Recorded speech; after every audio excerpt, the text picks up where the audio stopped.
Hi, I am Heidi Weiss, and this is Katie. She's going to be helping me today with a demonstration of some basic Pilates principles. Specifically in this video, we're going to be working on rolling. This is the only video we'll do any rolling exercises in because I think at home a lot of people might not have a surface that's comfortable to roll on. You're welcome to try it on carpet, but if you don't have a comfortable surface, this will be the only video with rolling in it. So as always, if you're not comfortable doing any of these exercises, please leave them out. If they cause any pain, definitely leave them out, and it's always good to check with your healthcare provider before starting any movement program. So Katie, please lie down. We're going to start with the heels coming together, not entirely with the soles of the feet, but just the heels. Yeah, opening the knees so that we always want to have the knees pretty much in line with about where your second toe is. And then you'll have your hands either on the crest of your pelvis in the front, or your arms can be down by your sides. So we talked about in the first video, and we will review here, that a neutral pelvis is where if you make a triangle with your hands and place it on your pelvis, your fingertips will be in an equal plane, the same plane as your thumbs. So if you lift your head, Katie, and look at your pelvis, you should be looking at a flat triangle that's parallel with the floor. So if Katie were to arch her back, her thumbs would be higher than her fingertips and she would have a space underneath her lower back. And if she were to tuck too much, her pubic bone would come higher and her fingertips would come higher than her thumbs. So we want to stay in a place on most exercises. This isn't going to be true all the way through, but when doing stabilization work in Pilates, we want to stay in a place where you're in neutral pelvis. So from this neutral pelvis, and it's easier to feel with your hands on your pelvis. That's why I cued her to optionally leave the hands there. So from that place, go ahead and straighten your legs. And when they extend all the way, rotate them from the top of the thigh to a parallel position, meaning the feet are just in line with each other. And then bend your knees, drag them back in, so the knees will stay again in line with the feet, right at parallel. Open the knees, good, and then press out again to straight. And from there, you'll bring your toes up toward the ceiling and bend the knees, open again, and straighten the legs. And then we'll reverse. So we're going to keep that rotation out to the sides with the toes, bend the knees, dragging the heels in, go back to parallel and straighten. So this is just a way, go ahead and continue there, Katie. Yeah. This is just a way of warming the body up and stabilizing the pelvis using the lower abdominal muscles while moving the legs. So from here, we're going to go back to a review of the half roll back. So you can bend your knees just about halfway, Katie. Bring your arms up toward the ceiling. So this is actually a more advanced way of getting up to seated. If this doesn't feel possible for you, you can always roll to the side and then just sit up. But I'm going to have Katie bring her arms just a little bit further back behind her, and think of trying to relax the shoulders down her back as she reaches the arms back. And then the arms will, and walk your feet out even a little bit more, Katie. Yeah, and then her arms will come up above her chest, and as if someone's pulling her fingertips up toward the ceiling, she's gonna roll forward. Good, and then extend the arms. So I'm gonna give you a ball to hold out front, Katie, just to orient yourself. So you'll have the ball always about in line with your sternum and your chest, and then just tuck your tail. So now we're no longer going to be in a neutral pelvis. The pubic bone will be rolling back toward the head. And then just use your exhale and curl back up, and then sit up nice and tall. So again, inhale and relax the shoulders, and you'll roll your tail under, coming back about halfway to the mat. Pause there and use your exhale to come back up. So you'll feel where that hard place is for you. It's going to be a little different for everyone based on proportions of your torso and leg length, but go ahead and exhale and come back up and do just one more. Think of really growing tall, and just sort of letting your shoulders relax from the back of the head, growing tall. But just try and go to wherever that hard place is. So wherever that is for you is fine. So exhale and roll forward. This time straighten your legs, reach your arms forward, continue reaching them as you roll back to the mat. So this time she's going to lay her entire spine out on the mat, and then once she's down there, she can bend the knees again, because having bent knees will help her to get back up. So the arms will go behind, and then bring that ball right in front of your chest, and use your exhale to curl forward. You can always, straighten the legs more if you need to, and straighten the legs once you get to the top. and then round back. So instead of reaching the shoulders back first, think of reaching the lower back first. So do that one more time.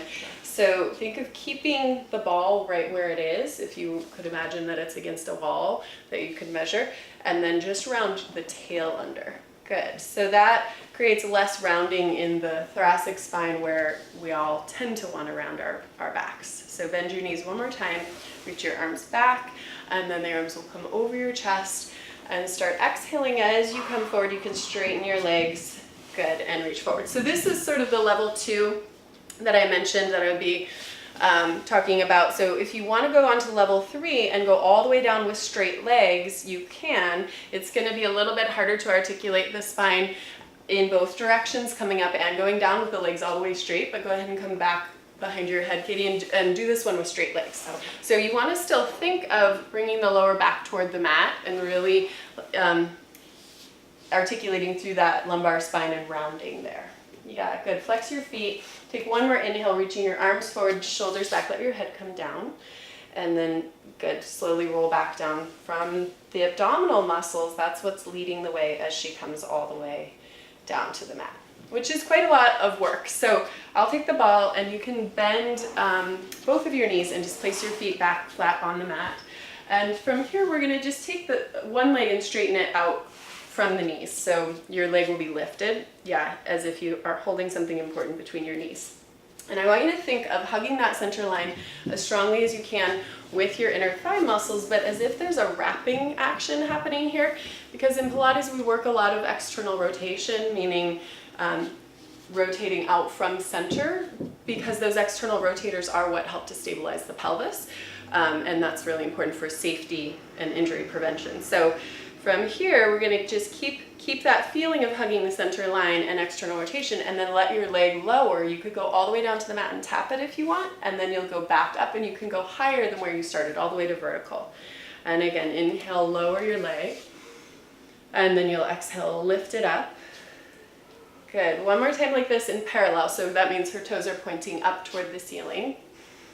And then we'll do 3 in turnout. So now she's going to have the inner side of her knee facing up, and you can again inhale to lower down. So this variation is particularly good for people who have knee injuries or need to strengthen the knee or stabilize the knees because perhaps of sports involvement or just weakness around the knee. This helps strengthen those muscles that are important for stabilizing. So from here you can bend that right knee and allow your left leg to straighten again, like you've got something important between your knees. Good. So bring it down just a little bit. Yeah. And think of reaching your leg really strongly that way while at the same time pulling from your core muscles back toward the mat. So there's always this 2-directional stretch happening in Pilates. So yeah, again, inhale to lower the leg and then exhale to lift it up. Nice. So if you feel, go ahead and keep going. You're doing great here. Some people might get a lot of hip engagement doing this exercise in the front of the hip of the leg that's moving. If you feel that, try and imagine that your leg is pressing down into something. So now you can rotate out now, Katie. Yeah, and using the inner part of the thigh, you'll lift the leg up. But again, if you feel hip engagement, you can really press down into my hand as strongly as you want to hopefully activate the back side of the leg and feel that connection to the low belly more. One more time. Inhaling to float the leg up and exhaling, bring it down even with your other knee, and then you can bend that knee and rest. So just take a hug of your knees into your chest. We're going to come up to a seated position by just rocking up. Again, you can do that by just rolling to your side and sitting up.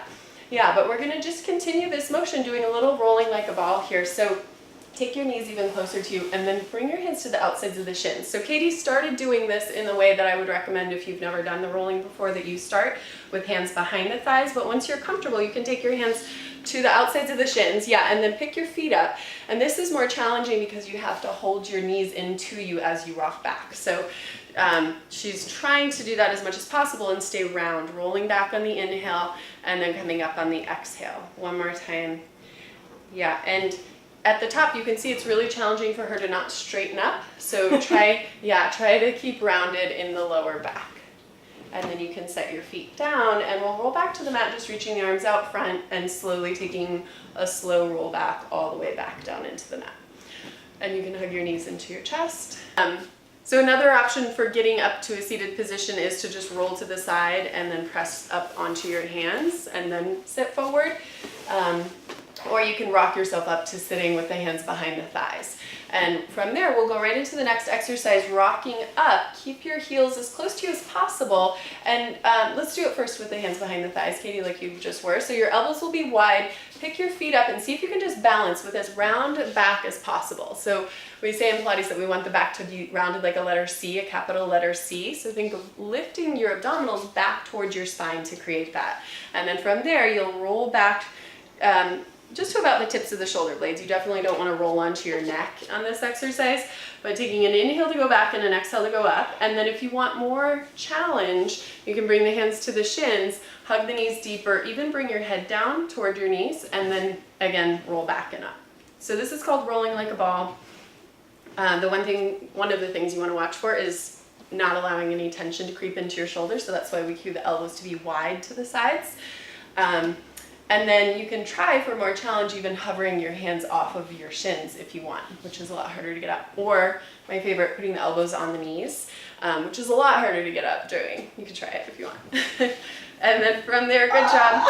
From there, just let your hands come back behind the thighs. And this next rolling exercise, the last rolling exercise we'll do is called open leg rocker. So we'll start with the feet on the mat just to learn the movement. So just extend one leg out to the side. And then you can bend that knee and extend your other leg out to the side. And then extend the first leg and then the second leg, keeping the first leg lifted. So you can walk your hands up higher. I recommend having them either above or below the knee, but not right at the knee joint, so you're not yanking on your knees. But from there, again, you'll roll back and up. And with these rolling exercises, they're actually harder the smaller the roll that you're doing. So don't feel like you have to make this a huge movement. That was pretty small. And Katie can probably attest to the fact that it's quite challenging to get back up when you have a small roll like that. So try balancing on your last one when you get to the top. And you can bend your knees on any of these. If you need to just soften your knees, that's fine. But see if you can balance on your last one at the top. Reach your arms forward and just hold that position, bringing the legs together. And then you can bend your knees and rest. So that's it for our second video, and we will start again with some props on the next video.